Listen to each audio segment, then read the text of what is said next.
Assalamualaikum warahmatullahi wabarakatuh. Alhamdulillahi rabbil alamin. Wassalatu wassalamu ala rasulillah wa ala alihi wa mawalah. Wa asyhadu an la ilaha illallah wahdahu la syarikalah wa asyhadu anna muhammadan abduhu wa rasuluh.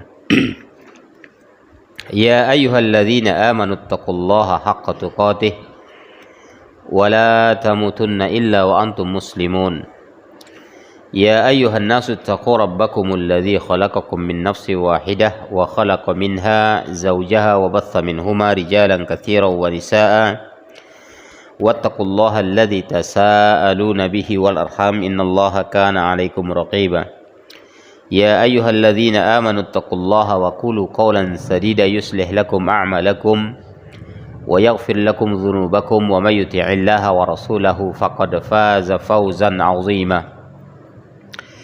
Ikhwani fid din, rahimani wa rahimakumullah. Baiklah, pada malam hari ini kita lanjutkan kembali kajian kita yang masih bertemakan tauhid. Itu sekarang kita masuk kepada pembahasan yang kedua dari jenis kufur. Pada pertemuan yang lalu kita sudah menjelaskan tentang kufur, ya, kufur al-inkar wa takdzib. Ya, sekarang kita masuk kepada kufur syakki wa dhanni. Ya, kekufuran karena diakibatkan adanya prasangka dan dugaan. Ya. Dhann atau syak, keraguan. Ya. Keraguan terhadap dasar-dasar agama kita, keraguan terhadap rukun-rukun agama, yaitu rukun-rukun iman tersebut, maka itu adalah salah satu penyebab kekufuran kepada Allah Subhanahu wa taala. Di sini disebutkan wa huwa ayyataraddadal muslimu fi imanihi bi syai'in min usuluddinil majma' 'alaiha. Yaitu apabila seorang muslim ragu, ya, taraddad itu adalah dia ada keraguan di hatinya. Ya. Ada keraguan tentang keimanan di dalam hatinya, ya. Padahal rukun-rukun tersebut al-majma' 'alaiha. Al-majma' ini ya disepakati.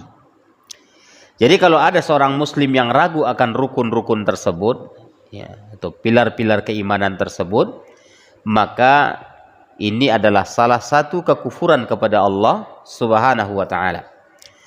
Au la yajzam, ya, la yajzamu fi tasdiqihi bi khabarin au hukmin sabitin ma'lumin min ad-din bid-darurah.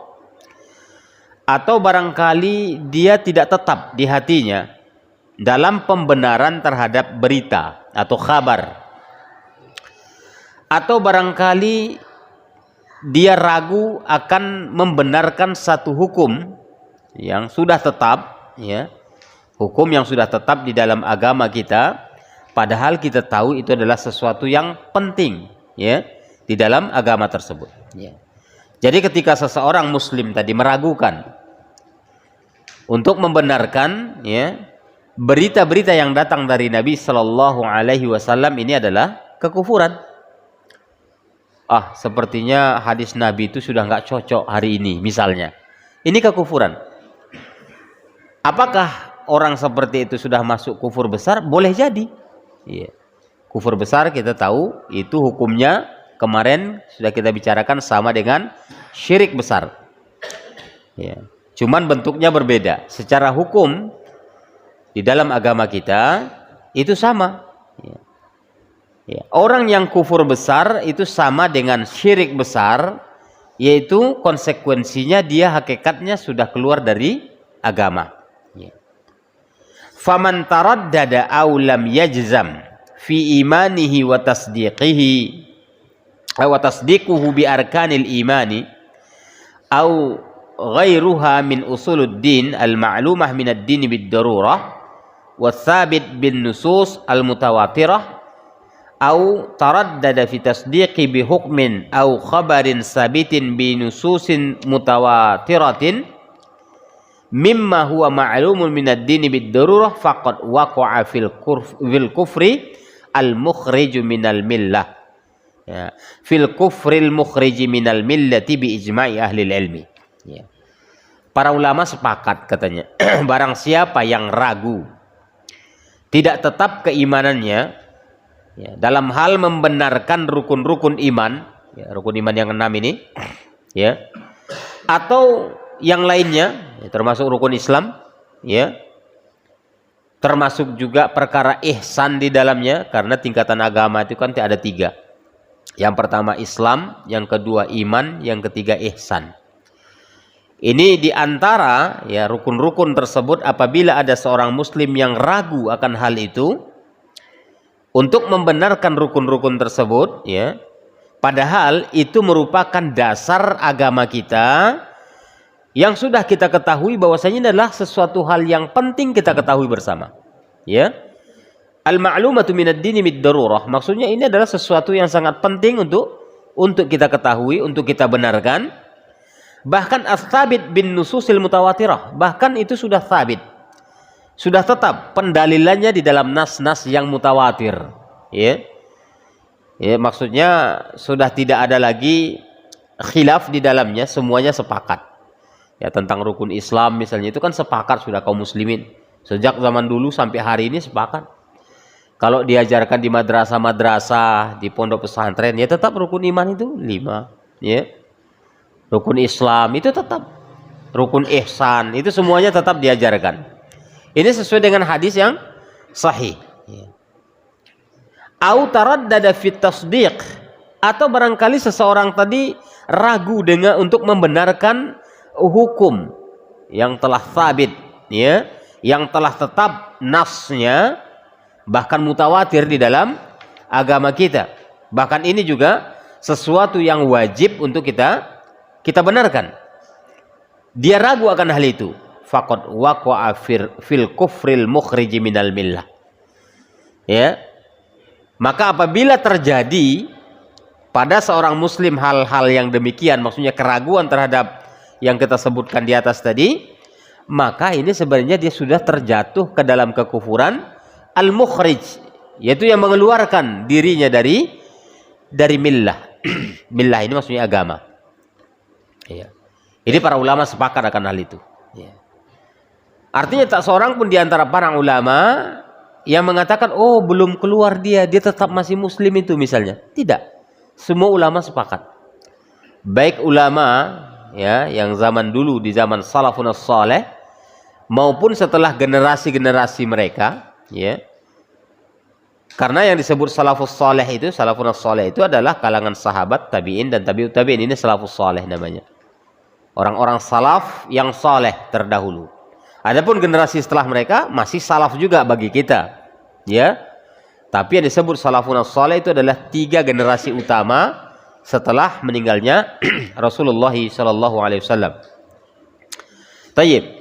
Li'anna al-imana la budda fihi min tasdiqil qalbil jazim. Karena hakikatnya keimanan itu harus dengan pembenaran di dalam hati, ya, betul-betul dengan ketetapan yang kuat. Ya. Jadi tidak hanya di lafaz saja saya beriman, nggak cukup, ya. Harus dibenarkan di dalam hati. Makanya iman, disebut iman itu adalah at-tasdiqu bil qalbi wal qawlu bil lisani wal amalu bil arkani. Yazidu bi ta'atir rahmani wa yanqusu bi ta'atis syaitani. Ya, itu disebut oleh para ulama adalah definisi keimanan. Iman itu adalah membenarkan di dalam hati dan mengucapkan dengan lisan, dengan kalimat la ilaha illallah, kemudian mengamalkan konsekuensi kalimat itu dengan anggota tubuh. Ya. Jadi orang yang mengucapkan la ilaha illallah dia harus sholat. Orang mengucapkan la ilaha illallah dia harus puasa, begitu. Orang yang mengucapkan la ilaha illallah dia harus berzakat, haji dan lain sebagainya. Itu konsekuensinya. Makanya ketika Rasulullah SAW mengutus beberapa utusan termasuk ke Yaman, yaitu Mu'adz bin Jabal radhiyallahu anhu, apa yang pertama kali katanya? Ya Mu'adz, innaka ta'ti qauman min ahlil kitab, falyakun awwalu ma tad'u ilaihim syahadata alla ilaha illallah. Muaz, kamu nanti akan diutus ke Yaman dan kamu akan bertemu di sana dengan ahlul kitab, katanya. Maksudnya Yahudi dan Nasara, ya. Yahudi dan Nasrani. Ya. Maka jadikanlah ajakan pertamamu kepada mereka adalah la ilaha illallah. Maksudnya melafazkan itu. Setelah mereka membenarkan, mereka harus melafazkan. Tidak cukup hanya membenarkan saja. Saya mengakui kok adanya Allah. Tidak cukup. Saya mengakui adanya Allah itu yang ngasih rezeki. Itu nggak cukup. Harus dia lafazkan la ilaha illallah. Ya, tidak cukup pengakuannya hanya mengakui saya percaya ada Tuhan, enggak cukup. Tapi dengan pengakuannya apa? Syahadat la ilaha illallah, itu baru. Ya. Fa in ata'uka lidzalika, kata Nabi, jika mereka nanti mentaatimu akan hal itu, mereka mau mengucapkan, ya, fakhbirhum bi anna Allah iftarada alaihim khamsa salawat, ya, fi kulli lailatin, ya, wa naharin. Kata Nabi, jika mereka sudah taat, mau mereka mengucapkan la ilaha illallah setelah kamu ajarkan kepada mereka, maka kabarkan kepada mereka bahasanya Allah telah mewajibkan 5 waktu sholat sehari semalam untuk mereka. Itu konsekuensi dari kalimat itu. Makanya kalau ada orang sudah melafazkan la ilaha illallah, nyatanya nggak sholat, batal syahadatnya itu. Karena syahadat itu punya konsekuensi begitu. Ya, makanya orang-orang di zaman kafir Quraisy dulu takut mengucapkan kalimat itu karena apa? Konsekuensinya. Wah, ini kalau saya ucapkan ini, saya harus meninggalkan ini, harus mengamalkan ini. Ya, bisa begitu. Makanya ya Abu Talib, pamannya Rasulullah SAW, tidak mau mengucapkan syahadat karena takut konsekuensi itu. Kalau kita kan terbalik sekarang, rajin mengucapkan tapi dilanggar konsekuensinya. Sering mengucapkan, ya, tahlilan. Beribu kali diucapkan, tapi begitu keluar dari tempat itu, dia langgar konsekuensinya, pergi menyembah kubur. Ya, itu kan membatalkan syahadat itu sebenarnya. Padahal konsekuensi syahadat yang diucapkan itu adalah la ilaha, asyhadu an la ilaha, saya bersaksi tidak ada ilah. Kan gitu ceritanya. Ilah ini adalah sesembahan, Tuhan. Kita sudah mengatakan tidak ada Tuhan. Ya, illallah, yang berhak disembah illallah, melainkan Allah. Kan begitu syahadat kita. Tapi kalau tidak mengetahui makna syahadat itu, ya begitu jadinya, ya. Nah, ini. Jadi nyatanya, ya, keimanan tadi konsekuensinya definisinya adalah membenarkan di dalam hati, mengucapkan dengan lisan, mengamalkan konsekuensinya dengan anggota tubuh, yaitu amalan-amalan jismiyah namanya, al-a'mal al-jismiyah, yaitu amalan anggota tubuh, ya. Dan iman itu bisa bertambah dengan ketaatan kepada Ar-Rahman. Yazidu bi ta'atir Rahman, maksudnya bertambah karena ketaatan kepada Allah. Itu at-taqwa. Ya, yang tadi diwajibkan hanya sholat, tambah sholat sunnah. Itu kan menambah ketaatan namanya itu. Ya, itu karena ketaatan kepada Allah. Puasa wajib saja, bukan hanya itu saja yang diamalkan pada bulan suci Ramadan, ditambah puasa-puasa sunnahnya begitu. Itu kan menunjukkan meningkatnya keimanan. Wa yanqusu bi ta'ati syaitan. Sementara berkurangnya iman itu ada kalanya berkurang. Kapan? Ketika orang tersebut taat kepada setan. Kepada syaitan. Setan ngajak minum khamar, dia ikut. Berarti imannya berkurang. Bahkan mulai dari berkurang bisa sampai habis total. Kalau dia lakukan kekufuran, kufur akbar, dia lakukan kesyirikan, syirik akbar, maka batallah tadi keimanannya, sehingga dia menjadi, kalau tidak kafir di hadapan Allah, ya musyrik di hadapan Allah Subhanahu wa ta'ala. Tayyib. Itu tadi, ya. Li'anna al-imana labudda fihi min tasdiqil qalbil jazim. Karena keimanan itu harus, labudda, lazim, wajib, ya, didasari dengan pembenaran di dalam hati. Itu. Alladzi la ya'tarihi syakkun wala taraddud. Yang tidak boleh ada dicampuri oleh syak, keraguan.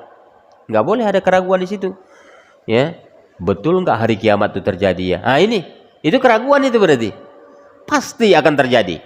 Harus diyakini dalam hati.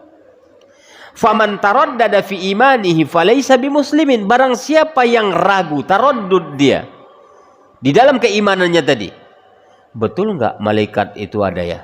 Misalnya, karena kita nggak pernah lihat nih, ya. maka dia bukanlah seorang muslim, katanya di sini. Falaisa bimuslimin. Ya. Karena memang berat. Kalau keimanan ini ya, kita kan mengandalkan fitrah kita saja. Fitrah kita kan memang fitrah dilahirkan dalam kondisi bersih dan meyakini itu diberikan Allah memang secara apa namanya ya, secara instan saja begitu. Begitu orang diciptakan Allah, dibuat dia yakin gitu. Ya. Kan kita belum tahu apa-apa, dibuat aja yakin oleh Allah Subhanahu wa taala. Makanya disebutkan dalam hadis, kullu mauludin yuladu 'alal fitrah. Ya, semua yang dilahirkan itu dalam kondisi fitrah. Fitrahnya apa? Dia mengakui adanya Allah. Dia diakuinya itu, sudah. Makanya orang kafir pun tahu ya, Tuhan itu ada, dia memberi rezeki, tahu dia itu. Itu kan fitrah yang bicara. Ya. Jadi ketika ya orang tidak bisa mengimani sesuatu yang telah diajarkan oleh Rasulullah, ya, itu kan semuanya kan gaib tuh. Masalah rukun iman gaib semuanya. Ya. Percaya kepada Allah. Allah tuh mana ya? Gaib. Dari mana kita tahu? Allah sudah kasih tahu kita. Dari mana ayat-ayatnya? Ayat-ayat kauniyahnya, alam. Kenapa ini gunung ada? Oh, itu ada yang ciptakan. Dari situlah kita ya menambah keyakinan tentang fitrah yang telah diberikan Allah itu. Iya. Kemudian waqad akhbarana Allah Ta'ala fi qissati sahibil jannah annahu kafara bi mujarradi syakkihi fi anna jannatahu ay bustanahu layyabida ay layyakhrab. Nah, di sini Allah Subhanahu wa taala mengabarkan satu kisah ya, satu cerita di dalam Al-Qur'an tentang seseorang yang apa namanya sebenarnya dia penghuni surga. Ya. Tapi sebenarnya dia karena ragu, ya. Nah, ini dia akhirnya di dalam ayat surat Al-Kahfi kan diceritakan Allah itu ya. Bahkan dia ragu akan terjadinya kiamat. Dalam surat Al-Kahfi itu apa disebutkan sini? Ma azunnu an tabida hadhihi abada, katanya. Aku nggak nyangka, katanya. Betul nggak itu nanti ada itu surga itu, katanya. Kemudian wa ma azunnu sa'ata qa'imah. Aku pun nggak mengira kiamat itu akan terjadi, katanya. Nah, ini kan sudah dikisahkan Allah ini. Itu menunjukkan adanya keraguan. Ya. Kemudian sahabatnya yang mukmin berkata kepadanya, akafarta billadzi khalaqaka min turabin summa min nutfatin summa sawwaka rajula. Bertanya seorang mukmin kepada laki-laki tadi yang nggak percaya adanya kiamat itu, apakah kamu kufur terhadap yang telah menciptakan kamu? Itu Allah Subhanahu wa taala yang telah menciptakan kamu dari tanah, summa min nutfatin, kemudian dari setetes mani. Awal mulanya kita kan dari tanah tuh, ya, bapaknya manusia, ya, kakeknya kita itu Adam, itu kan dari tanah ciptakan Allah. Sekarang prosesnya tidak dari tanah lagi, cuman dari setetes mani. Tapi kalau kita urut lebih dalam, lebih jauh, memang dari tanah juga. Mani yang ada di dalam tubuh manusia itu kan sumber sari makanan. Yang kita makan dari tumbuh-tumbuhan, dari tanah juga semuanya. Ya. Tapi prosesnya sudah berbeda. Apakah kamu kufur terhadap zat yang telah menciptakanmu dari tanah, kemudian dari setetes mani, summa sawwaka rajula, lalu dia membentuk kamu menjadi seorang laki-laki? Nah, ini sebenarnya pertanyaan ya, kembali kepada diri kita masing-masing ya. Ini biar kita bisa tafakkur, memikirkan ya, bahwasanya memang Allah Subhanahu wa taala menciptakan segala sesuatunya itu ya, itu agar kita menambah percaya memang adanya Allah ya. Kemudian dikabarkan oleh Rasul percayanya ada malaikat dengan ayat-ayat kauniyah Allah, tambah lagi dengan dalil-dalil dari Al-Qur'an, kan begitu. Mempercayai Alkitab atau kitab Al-Qur'an ini kan salah satu ya daripada rukun iman. Ya kalau nggak percaya kita dengan Al-Qur'an, gimana kita bisa percaya firman Allah yang ada di dalamnya? Ya.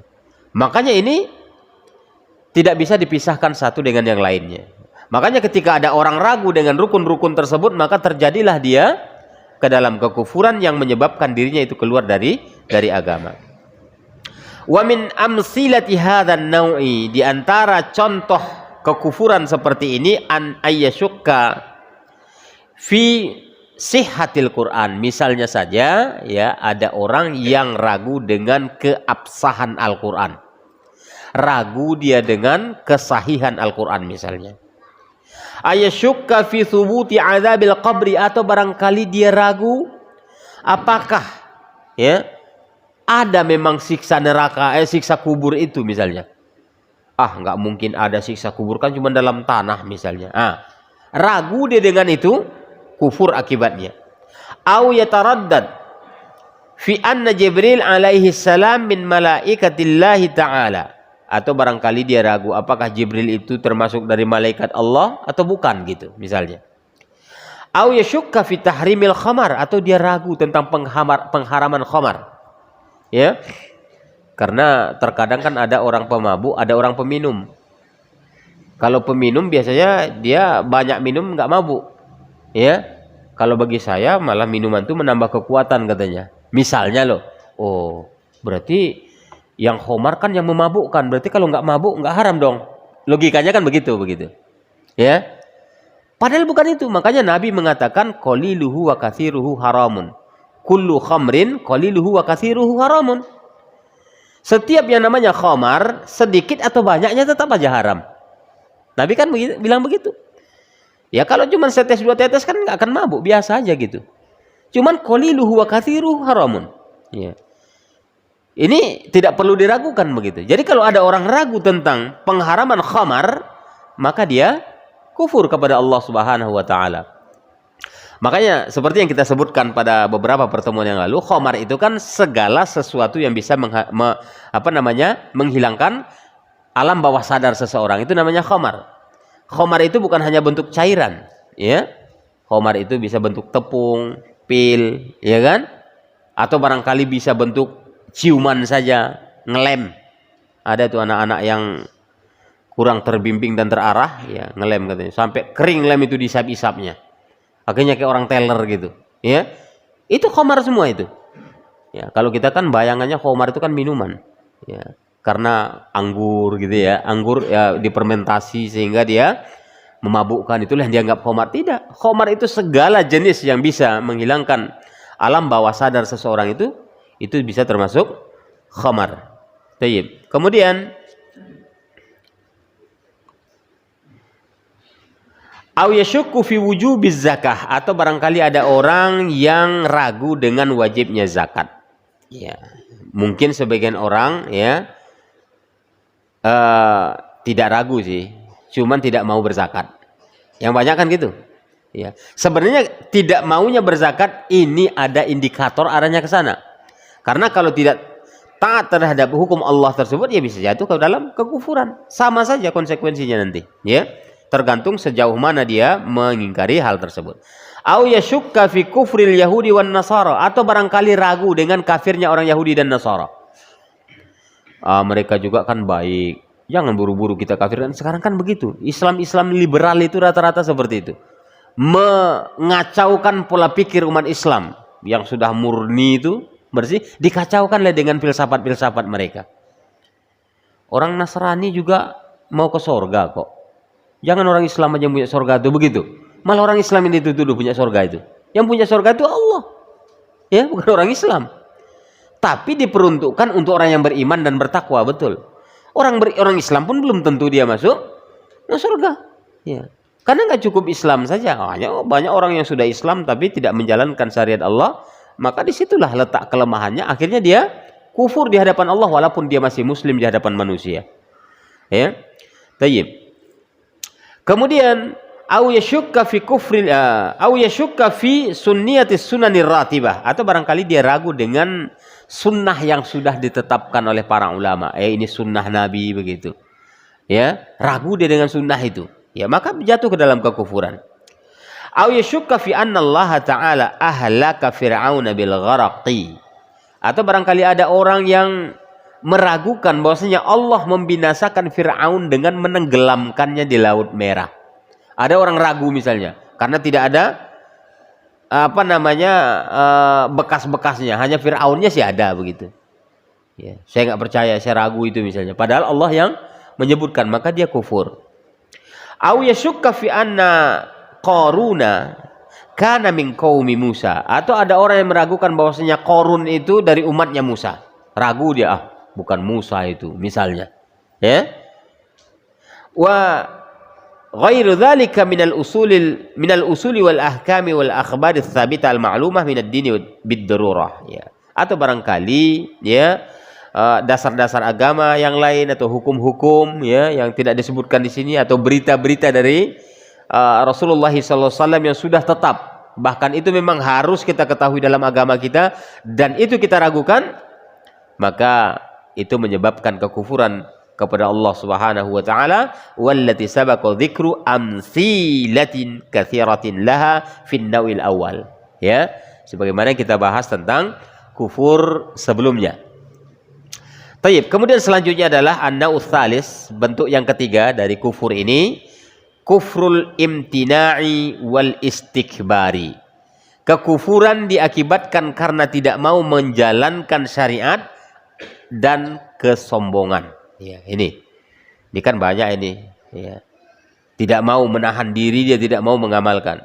Wa huwa ayasduqa bi usulil islami wa ahkamihi bi qalbihi wa lisanihi walakin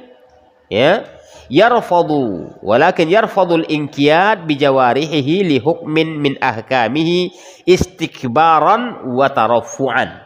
Ya, ini. Ya. Seseorang tersebut sebenarnya dia membenarkan semua dasar-dasar agama. Dibenarkan semua sama dia, rukun Islam, rukun iman. Dibenarkan, ya.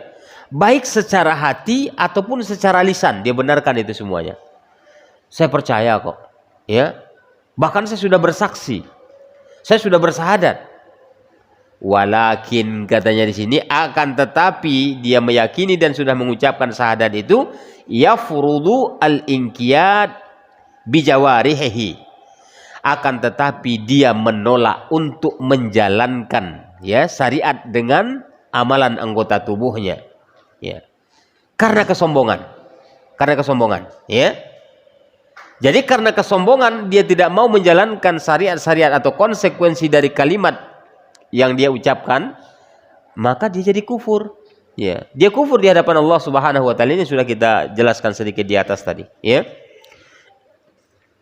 Hakikatnya dia membenarkan, bahkan dia mengucapkan. Nah, kebanyakan orang kan seperti itu, ya. Dia membenarkan, percaya dia.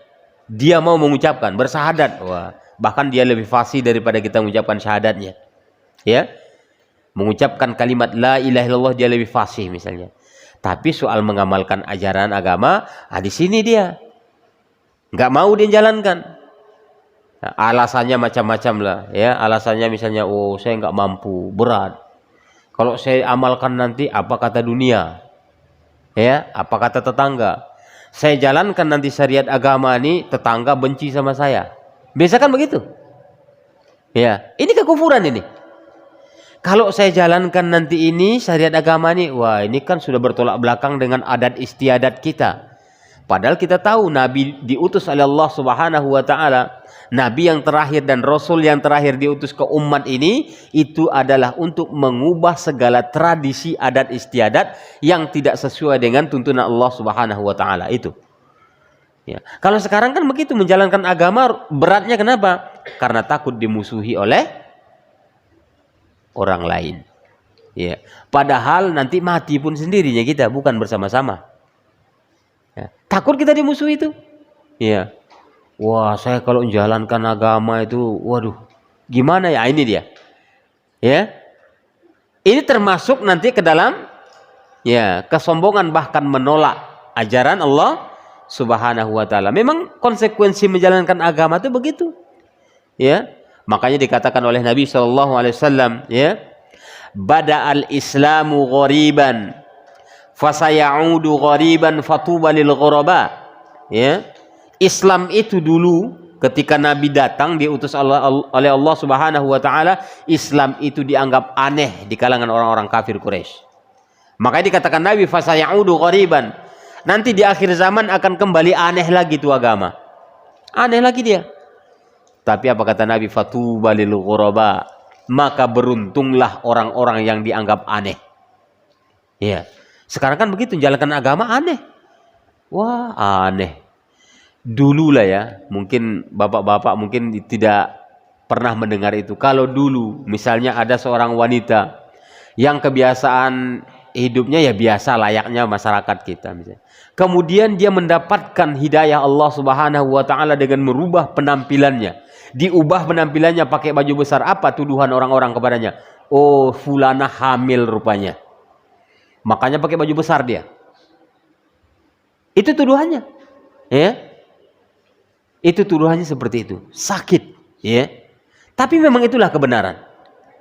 Tapi alhamdulillah hari ini sudah banyak orang yang menyadari. Ya. Rupanya sekarang pakaian yang dianggap ini untuk menutupi aib tadi, ini sudah menjadi modis hari ini. Di mana-mana kita temui toko pakaian muslimah. Ya. Mereka sekarang tidak peduli lagi apakah ini karena dalil mereka menjalankan. Enggak, karena modis. Cantik ku tengok istri Ustadz tuh, ya. Rongos-rongos dikit nggak nampak katanya, karena pakai cadar. Datang pula corona, pakai masker kata pemerintah. Capek pakai masker, udah banyak orang jual cadar sekarang katanya. Ya, karena coronanya asalnya. Tapi alhamdulillah syariat itu bisa dijalankan. Jadi pemerintah pun melihat orang cadar, udah nggak heran dia. Oh itu kan ganti masker katanya. Ya. Tinggal diubah aja lagi sudah keimanan itu ya.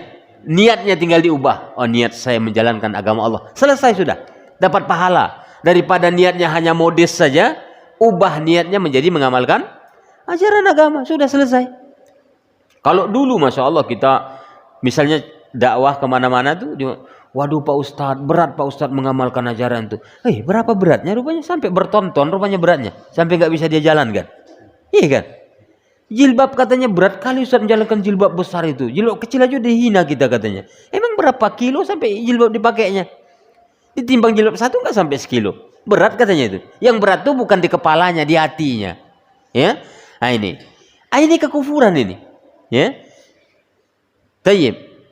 Wa qad ajma'a ahlul ilmi ya ala kufrin man imtana'a min imtithali hukmin min ahkamis syar'i istikbaran. Para ulama sepakat bahwasanya termasuk kekufuran orang yang tidak mau mengamalkan. Imtina' min imtithal ini adalah tidak mau mengamalkan di antara hukum-hukum syariat karena kesombongan. Ya. Ini termasuk hukum. Jadi kalaupun ada orang yang belum bisa mengamalkan, jangan tuduh pula karena sombong. Belum tahu juga kita. Inilah dia ya. Harus kita netralisir di situ. Jangan pula keluar dari pengajian nanti, kafir. Kafir. Ini bukan jama'atu takfir ya. Kita ini bukan jama'atu takfir, tapi ini adalah kita kembali kepada diri kita. Kalaupun kita melihat realita itu di depan mata kita, jangan langsung tuduhkan kekafiran. Karena kan ada orang menjalankan, berat untuk menjalankan itu kan ada beberapa faktor yang menyebabkan itu mungkin belum bisa dilakukan. Kan banyak hal yang harus kita teliti. Jangan pula keluar-keluar nanti jadi jama'atu takfir pula. Ya, wah itu apa? Jangan ngaji sana tuh, tukang kafir-kafirkan tuh katanya. Ya, kita kan bicara kepada individu kita ya, tidak melihat orang lain. Tayyib. Li'annahu mu'taridun ala hikmatillahi ta'ala. Kenapa dikatakan orang yang tidak mau menjalankan di antara hukum-hukum Allah itu karena kesombongan? Ya, itu adalah kekafiran karena dia berpaling dari hikmah dirinya diciptakan Allah Subhanahu wa ta'ala. Makanya disebutkan oleh para ulama, hikmah fi khalqil insan itu adalah hikmah al-ubudiyah. Hikmah penciptaan manusia itu adalah hikmah lil ubudiyah, untuk mengabdikan diri. Ya, kalau mengabdi itu kan namanya orang mengabdi kan mengamalkan. Ya, menyembah. Menyembah itu kan berarti kan ada ritual. Ritual penyembahan kepada Allah. Ya, dengan menjalankan syariatnya. Ya, itu namanya bentuk ritual. Seperti kita sholat, ini ritual kita untuk menyembah Allah. Puasa itu adalah salah satu bentuk ritual menyembah Allah. Ya. Kan seperti itu. Makanya disebutkan dia termasuk kekufuran karena apa? Karena ada kesombongan dan berpaling dari hikmah penciptaan dirinya, ya, yang telah diciptakan Allah Subhanahu wa taala. Wa hadza qaduhun fi rububiyyatihi jalla wa ala. Ya, apabila hal itu terjadi di dalam diri seseorang, maka ini merupakan satu cacat, ya, terhadap keimanannya kepada rububiyah Allah Subhanahu wa ta'ala. Kita kan mengakui Allah itu adalah yang menciptakan kita, ya. Tapi nyatanya dengan adanya istikbar atau kesombongan tadi, tidak mau menjalankan syariat agama tersebut karena berpaling dari hikmah penciptaan dirinya tadi, berarti dia sudah menodai, ya, membuat cacat, ya, keimanan rububiyahnya kepada Allah Subhanahu wa ta'ala, ya. Wa ingkaru li sifatin min sifatillahi ta'ala tsabitah fil kitabi wa sunnah wa hiya sifatul hikmah. Dan ini termasuk pengingkaran terhadap, ya, salah satu di antara sifat-sifat Allah yang telah tetap di dalam Al-Quran dan sunnah Nabi SAW, yaitu sifatul hikmah, ya. Hikmah al-ubudiyah atau hikmah, ya, penciptaan manusia adalah hikmah al-ubudiyah. Rabb itu adalah sang pencipta, ya. Sementara kita, hikmah penciptaan kita adalah hikmah al-ubudiyah. Berarti di dalam keyakinan kita bahwa Allah lah yang menciptakan kita, maka dialah yang berhak untuk kita ibadahi. Iya. Jadi nggak cukup hanya pengakuan, oh ya Allah yang menciptakan kita, Allah berrezeki, tapi saya nggak mau beribadah kepada Dia. Bukan begitu. Makanya orang-orang kafir Quraisy tidak diakui mereka itu sebagai Islam karena mereka keimanannya hanya rububiyah saja. Dia percaya ke Allah yang menghidupkan, Allah yang mematikan, Allah yang menciptakan, yang memberi rezeki. Dia percaya itu semuanya. Allah yang mengatur alam ini, dia percaya. Tapi nggak mau dia beribadah kepada Allah, berpaling dia. Kemana dia beribadah? Ke berhala-berhala yang ada itu, ya. Induk-induk berhala mereka itu kan namanya kan Lata, Uzza, Manat itu, ya. Itu induk-induknya. Belum lagi yang ratusan berhala di sekitar Ka'bah itu. Ya. Mereka memalingkan ibadah mereka kepada selain Allah. Padahal ketika kita percaya bahwasanya Allah yang menciptakan, Allah yang menghidupkan, memberi rezeki kita, dialah yang berhak untuk disembah. Kalau enggak, ya, ini berarti ada kesombongan dalam hati kita, mengingkari salah satu di antara sifat Allah, yaitu hikmah. Ya, al-hikmah ini adalah hikmah al-ubudiyah itu tadi, ya. Tayyib. Wa awdaha, ya, wa awdaha mithala ala hadha an-naw'i min anwa'il kufri, ya. Rafdu iblis imtisala amrillahi ta'ala bis sujudi li abina Adam alaihi salam istikbaran wa tarafu'an, ya.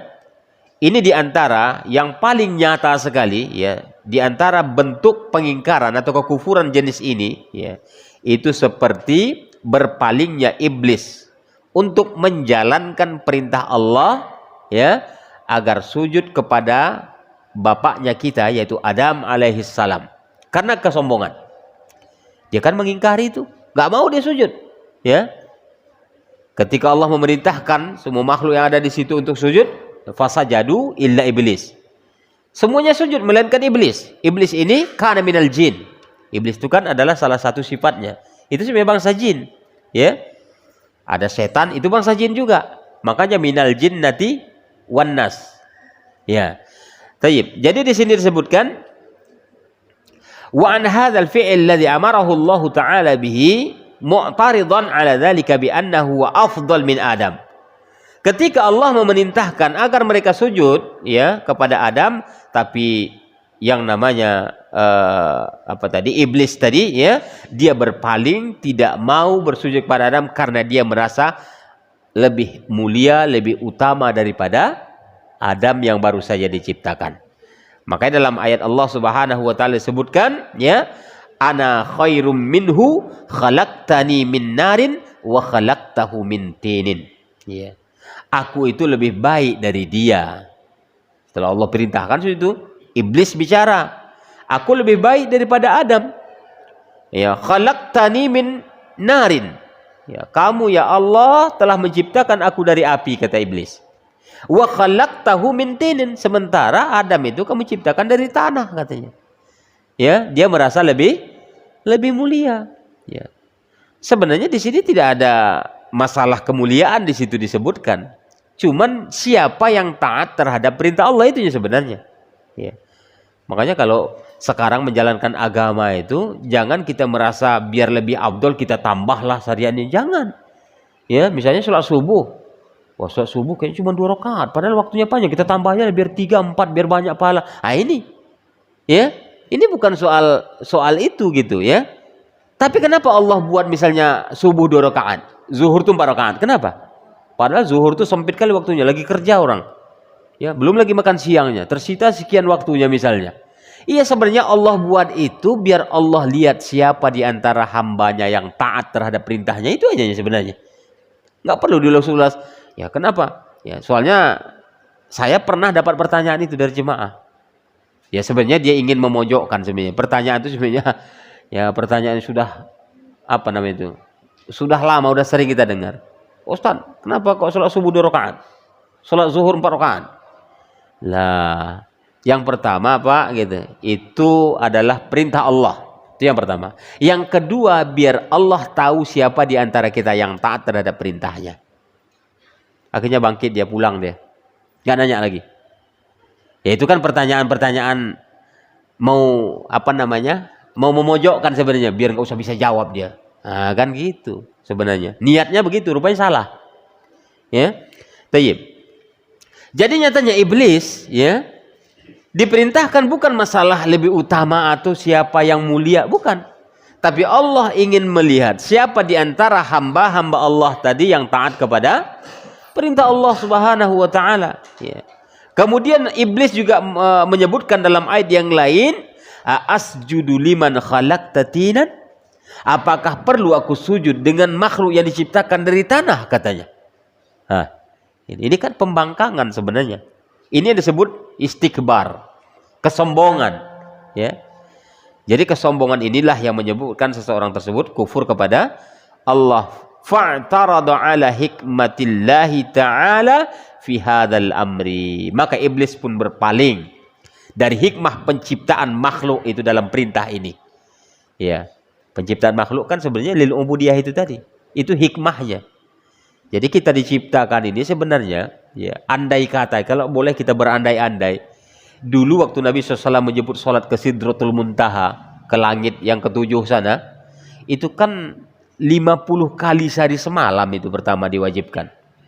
Andai kata itu sudah tidak lagi direvisi begitu. Ini kalau berandai-andai ini, hari ini 50 kali sehari semalam, mungkin sholat aja kerja kita itu. Iya kan? Habis sholat lagi, kan gitu. Ya. Wah, mikir pula kita gimana nyari makannya ya. Ya kalau sudah itu yang kita jalankan, enggak perlu makan, kenyang aja dibuat Allah itu. Kan gitunya itu. Jangan pula kita yang merekayasa nyari makannya. Allah itu kalau sudah dia buat syariat, Allah yang nanggung semuanya, enggak perlu lagi kita makan. Ya di situnya itu. Tapi karena kita nafsunya lebih besar, ya dikasihlah dikit, nyari makan kamu. Kan gitu jadinya. Coba kalau disepakati dulu 50 itu. Nggak ada piring di rumah kita. Iya kan? Nggak perlu rice cooker. Nah kan gitu. Nah, itu hikmah penciptaan kita itu adalah untuk ubudiyah itu sebenarnya. Untuk menyembahkan atau untuk menghambakan diri kepada Allah Subhanahu wa ta'ala. Andai kata itu jalankan, nggak usah khawatir dengan rezeki. Makanya kalau orang takut, waduh ini gimana nih, nggak usah sholat dulu lah, rezeki dulu. Iya. Hilang dia hikmah ubudiyahnya tadi. Ya. Tapi ketika dia meningkatkan ketaatannya kepada Allah, rezekinya dibukakan Allah, kan gitunya jadi. Ya, ibaratnya kalau kita minta sama orang tua kita, nggak mau kita taat sama perintahnya, gimana lah mau dia ngasih? Iya kan? Ngasih pun adalah kadar dengan terpaksa pula. Jangan-jangan ini rezeki kita terpaksa kasih Allah, enggak ya? Ya mudah-mudahan tidak. Ya, terpaksa aja Allah ngasihnya, udah biar hidup aja dia katanya. Ya, maunya kan tidak begitu. Nah, disitulah letak keberkahan itu ketika meningkatkan ketakwaan kita kepada Allah, meningkat itu, ya, meningkatlah iman kita, maka Allah pun, ya, makin sayang, makin dekat dengan kita, ya, maka Allah akan membukakan semua pintu-pintu rezekinya. Kemudian, wa min amsilati hadzal kufri aidan ay yafdhu syakhsun ay yusalliya salatal jamaah, ya, wa yataraffa anha, ya. Di antara contoh kekufuran, ya, seperti pengingkaran ini tadi, pembangkangan atau takabur, kesombongan ini adalah, ya, apabila seseorang menolak, tidak mau sholat berjamaah. Itu pengingkaran itu. Nggak mau sholat berjamaah. Alah Pak Ustadz, di rumah aja berjamaah sama istri. Ya, alah saya berjamaah sama istri pula itu. Makanya disebut oleh Nabi, tidak sah sholat seseorang, ya, tidak datang sholat berjamaah ke masjid melainkan karena uzur. Bagi laki-laki ini maksudnya ya. Bagi laki-laki nggak sah sholatnya. Ya. Tapi kalau uzur lain. Ya. Uzurnya banyak ya. Ya di antara misalnya hujan, misalnya sakit, makan sudah terhidang ya. Kemudian ngantuk berat misalnya. Boleh? Ngantuk berat, aduh capek misalnya kita pulang safar atau dari mana gitu, azan orang, aduh ngantuk kali ini, ya udah tidur dulu, ya nggak apa-apa. Itu lebih baik. Makan pun begitu, pas sudah terhidang, makan kita lagi bertamu ke rumah orang misalnya, makan sudah terhidang, kita datang, wah azan, makan dulu. Itu lebih utama, itu uzur namanya. Ya. Tapi ini enggak.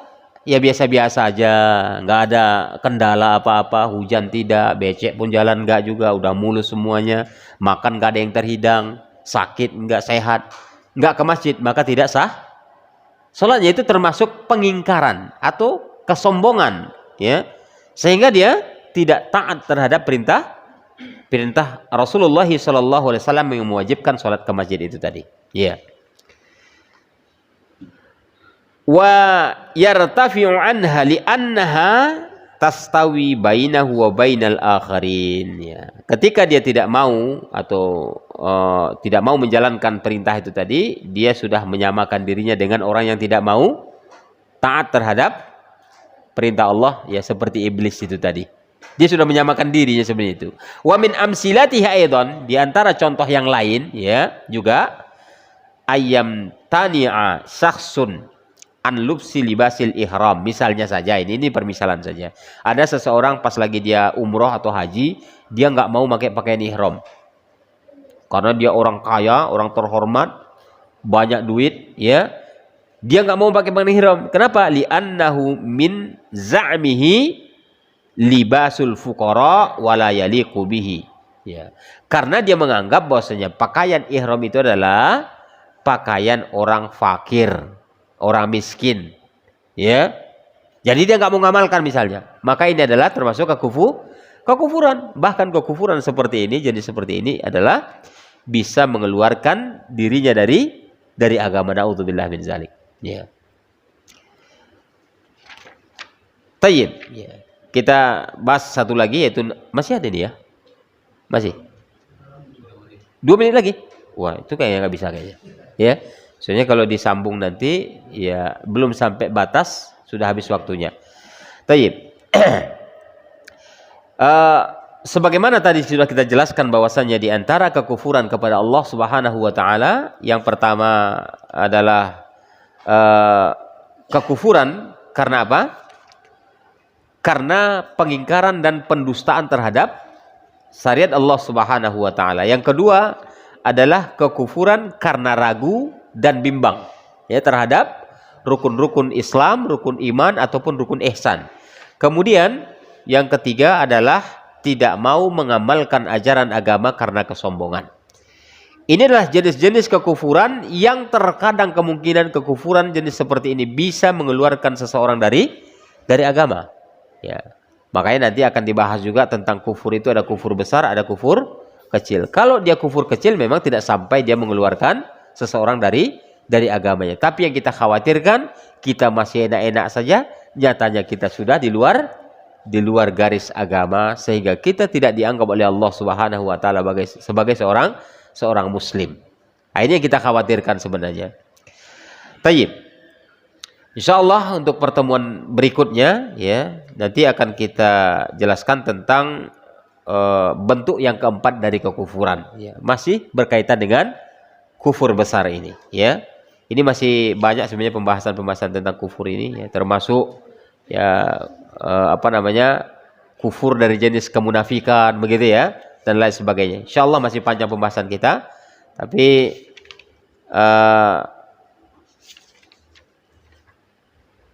tentang kekufuran ini adalah, itu perlu kita ingatkan kembali, bukanlah kita membahas tentang kekufuran ini ketika kita melihat realitanya di luar lantas mengkafirkan orang lain secara spontan, ini tidak dibenarkan, ya, tidak dibolehkan, ya. Inilah penyakitnya terkadang memang, ya, ketika membahas satu nggak dibatasi sudah, oh si fulan kafir, si fulan begini itu kafir, nyatanya dia pun kafir rupanya. Kenapa? Kalau kita nunjuk ke orang 1-3 ke kita, Ini 3 ini ke dia itu. Ya. Nah, ini harus kita waspadai, jangan sering-sering menunjuk orang ya, karena ini adalah gunanya untuk introspeksi diri kita sendiri. Mungkin ini saja yang bisa kita sampaikan. Naktafi bihadza awalan, naktatim bilhamdalillah, subhanakallahumma bihamdika asyhadu an la ilaha illa anta astaghfiruka wa atubu ilaik. Walafu minkum. Wassalamualaikum warahmatullahi wabarakatuh.